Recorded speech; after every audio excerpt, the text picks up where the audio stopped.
All right, today we're gonna whip out movies and we're gonna rank them. We're gonna rank it. Gonna rank. We're gonna rank. This is such a stupid joke. Greetings, I'm Nebular Chase. Nebular here to rank all the Evil Dead movies. Well, here they are. Oof, all 6 of them. I finally watched all of them. I watched the 2013 one today, being the last one that I had not seen, and finally I'm gonna give my own ranking list of them because I love The Evil Dead. So first things first, I do want to say that there is not a single one of these movies that I hate. I stand by the point that Evil Dead does not miss. I love every single one of them. Next point is that I'm not ranking these movies of which ones I think are better, film wise, or which is a better movie.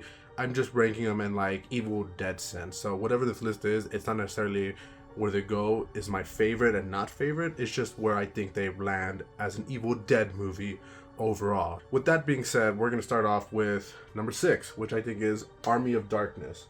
Once again, I want to say that this does not mean that I don't like Army of Darkness. In fact, Army of Darkness is one of my favorite Evil Dead movies. We get the full introduction of Ash's character. We get the hilarious scenes with the Deadites. We get the very slapstick. We get the very Looney Tune, cartoonish type humor and fights, and it's just Army of Darkness is so good. But the thing with Army of Darkness is when you think of Evil Dead, Army of Darkness kind of strays really away from what an Evil Dead movie is. My main issue with Army of Darkness is that the Deadites don't act like Deadites. The Deadites are some of my favorite monsters in movie history. I think one of my favorite parts of Deadites is that you can't really kill them. First and second Evil Dead, where they get shot or they get chopped up or they get killed. It doesn't kill them, it stuns them. It stuns them for a few minutes and they're back and they're raising hell. And that's what I really like about the Deadites. And Army of Darkness, they don't do that. Still one of my favorites. Love Ash in it. Love the story. Army of Darkness is so good. But it does land on number 6 for me, just in the sole fact of the Deadites himself. With that being said, I do move on to number 5, which I'm sure a lot of people disagree with me, but I actually think it's 2013 Evil Dead. I just watched this today, and I found myself I did enjoy it a lot. I think it's really good. The gore of it, the blood, the story is decent. Once again, I land back on the Deadites not acting like Deadites. Don't get me wrong, they do act more like Deadites here. One of my favorite parts of Deadites is that they love messing with their prey. Is that the right word? Prey? I feel like we don't see a lot of that. I mean, we do have the small parts where it's she shoots herself with a nail gun and then she licks knife. We get a few bits and parts, but not the full, meats and tomatoes. I don't know. Is that that's not the phrase. Other than that, it's really Evil Dead 2013 is really good. I know it revamped the series, bringing it back to the horror aspect. What I don't like about it as well is the characters as much. There's not really anyone to root for, and there's also no time to root for them. Every Evil Dead you get a couple minutes, but you get something. You get to know about the characters a little bit, and they kind of do sort of do that at the beginning where it's I haven't seen you. Yeah, we've been gone. Fuck you. That's kind of all they did with the brother. And you're oh, there's tension because they haven't seen him. Especially with the two dudes, the brother and the best friend. My main issue with them is exactly that, is that there's some tension and they're trying to tell you hey, he's mad at him for leaving because he's a coward or he didn't want to see his mom and they keep building on that, and I mean keep doing it. I mean, they can't help but remind you every 10 minutes oh man, Maya's acting weird. Hey, remember your mom? Remember when you left your mom? Maya will be oh man, I got cut by a tree. Remember when you left mom? But getting to that is that the two friends, when the blonde guy that I can't remember the name of, when he dies, he does that scene where he's I missed you. You know that, right? I missed you. And I felt that didn't really land with me, at least. I felt it could have been better. I feel I don't know, I guess if they just had an argument between the two, where he's hey, you left, fuck you, this, and this. And that it shows real anger or something. Yeah, they're there for Maya and all that, but I feel that death means a little less, or at least to me, it didn't hit as hard as it could have. And that's my main issue. It's just that the characters, there's not really much to build on. But then we go back to the Deadites. Once they're dead, they're dead. And I'm I do enjoy the action and the gore of it, the blood rain, the poor dog getting beat. Eesh. Yeesh. I do like that Maya becomes the last living one. I thought she always was gonna be. But it also does do a lot of like callbacks, you know, like when she's peeking through the basement. And there's a lot of things that you show where like, hey, this is Evil Dead, and they love Evil Dead. And I enjoy that a lot. I enjoy it a lot. But for me, yeah, it does sit on number 5. Now, I'll be honest with you, I thought about this a lot, and honestly, between the 4 and 3rd spot, you could really flip them for me. You could really convince them to switch them around. But to me, the 4th spot has to go to the new Evil Dead Burns. Now, Evil Dead Burn is really good. I'm actually might go see it a 3rd time this week because I really enjoyed it a lot. Action, the way the Deadites are acting, like they truly bring the true Deadite form of like, hey, I'm gonna mess with you and I'm not dead till I'm dead. Like I said, I like my Deadites to come back no matter what. That's fun. It makes it scarier and fun, like when they're talking with their head off, like it's fun. I've seen some say that like it's just not a good Evil Dead movie, but I'm like, it's a pretty good Evil Dead. It follows that structure of we're in the woods, book, brr. Like it follows that structure really well, and the violence is good, the story is pretty good, but I do put it under number 4 because the same thing as my issue with 2013 is that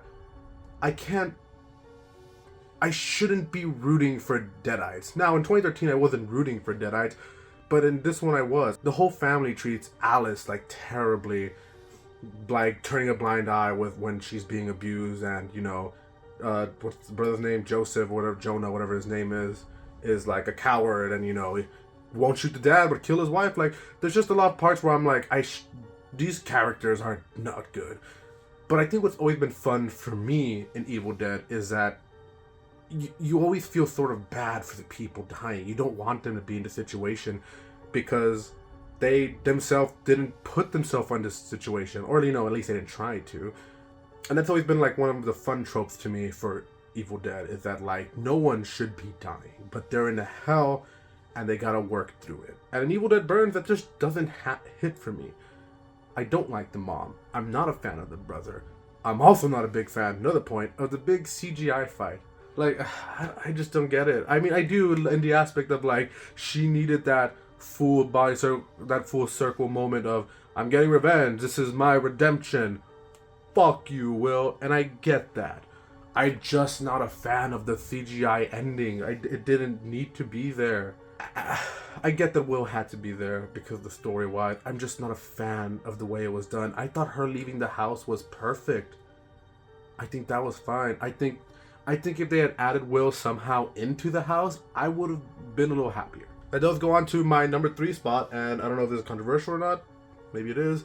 But I do put The Evil Dead, the first Evil Dead movie with Sam Raimi's directorial debut. I think that's a good spot on its own. Like, it's the standard of what Evil Dead should be. This is the starting point. This is where it has to be. So anything after the standard can either be better or worse. So I think having The Evil Dead in the middle is perfect. And what's there to say about it other than it's great? Like, The Evil Dead, it's guerrilla type filmmaking, this history behind the story, and just the way it and what Evil Dead is as a whole. It does the Deadites being killed but coming back, being killed but coming back, and then being killed a 3rd time and then coming back. We're introduced to Ash, one of the the main protagonists of Evil Dead, the Ash.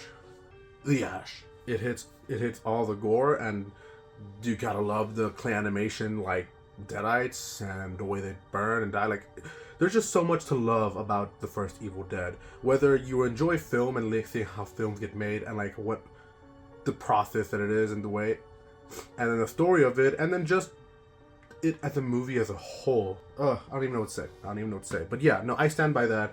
I think Evil Dead, the Evil Dead should always be in the middle. It's the standard. It's where it can go and can't go. Now we're finally at the last 2 spots. Number 2 and 1. You can't argue with me about these. This is where I stand. You can't change my mind about this. At number 2 we have, drum roll. That's enough. Evil Dead Rise. Evil Dead Rise is phenomenal. It feels like sort of like a love letter or an homage, or just paying its full respect to Evil Dead as a whole. Evil Dead Rise, once again, hits the beats, place, book, read, dead. But not just that, it does this great thing where, guess what? I like the characters in the movie. I'm rooting for these people. I don't want them to get hurt. You see the family love between them, the tension between Beth and Ellie. Obviously, some sibling thing and family stuff that's getting there. You get the full story of what's going on in the first couple of minutes. And then we get to it's the meat and potatoes. That's the phrase. Plus the performance by Miss, oh my god, I don't know the actress' name, my apologies, but the girl who plays Ellie, like she's my favorite Deadite. She is the pure example of what a Deadite is supposed to be. It's a perfect combination of dark and terrifying and scary with that humor and that gore and the story of Evil Dead. Like, Evil Dead Rise is so good. It's such a good movie. And then finally, that's where we get to our number one spot, which of course, once again, you can't argue with me about this. You can't change my mind about this. Is Evil Dead 2. Evil Dead 2 is what Sam Raimi and Bruce Campbell wanted. Campbell? Soup. Is what they wanted for Evil Dead to be, which is this mix of like huge gore, but still comedy and funny, but with still this lore with the Deadites coming in and messing with him. Ash destroying his hand flicking him off. Like, this is what Evil Dead is supposed to be. It's just that everything with Evil Dead 2, it just feels like everything in the right direction. And once again, we go back to the visual effects of it, the ridiculousness of it, and of course, how can we forget those beautiful catchphrases? And then we bring in the shotgun, the chainsaw. Like, Evil Dead 2, in my opinion, is the Evil Dead movie. Evil Dead 2 is just, in my opinion, the perfect Evil Dead movie. It's exactly everything it needs to be. It's gory, it's funny, it's still spooky, scary, you know. But yeah, that's my official ranking, guys, for all the Evil Dead movies. Let me know if you agree, disagree. Let me know if you want that changed. You know, if you do, you can convince, like, the bottom three, you can convince me to change in any which way. Hope y'all enjoy that one. We'll see what we talk about next. I don't know what I'm gonna do next. I'm either gonna talk about some more horror movies or The Sheep Detective. I want to talk about The Sheep Detective for a while, but we'll see.